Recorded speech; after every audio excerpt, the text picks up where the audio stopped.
ওই বোধহয় ফোন করেছে। সারাদিনে এখন ফোন করার সময় হলো তোমার? জানো আমি কখন থেকে ওয়েট করছি তোমার ফোনের জন্য। তুমি কি জানো না তোমায় আমি কতটা মিস করি? আর হ্যাঁ আরে তুমি কখন আসলে? এই তো এক্ষুনি।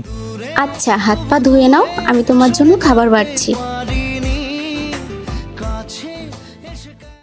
বলো কি করছো? আমি আমি তোমার ফোনের জন্যই অপেক্ষা করছিলাম। এই চলো না আজকে কোথা থেকে একটু ঘুরে আসি। সুমি, আমি বাড়িতে থাকি না বলে ওই সুযোগটা কাজে লাগিয়ে তুমি অন্য ছেলেদের সাথে কথা বলছো? ছি, এটা তোমার কাছ থেকে আমি আশা করিনি।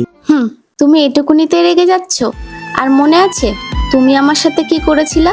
একটু ভেবে দেখো।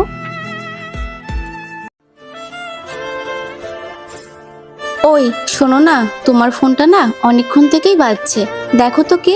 আচ্ছা ঠিক আছে, রাখো, আমি দেখছি। আচ্ছা তোমায় একটা কথা বলবো, তোমার ফোনে এত মেয়েরা কেন ফোন করে? এখন তো তোমার বিয়ে হয়ে গেছে, এত মেয়েদের সাথে তোমার কিসের সম্পর্ক? আমার ফোনে যেই ফোন করুক তাতে তোমার কি? আর তোমার সাহস কি করে হয় তুমি আমার ফোন ধরেছো? যাও গিয়ে ফোনটা রাখো গা, আমি সময় মতন কল করে নেবো।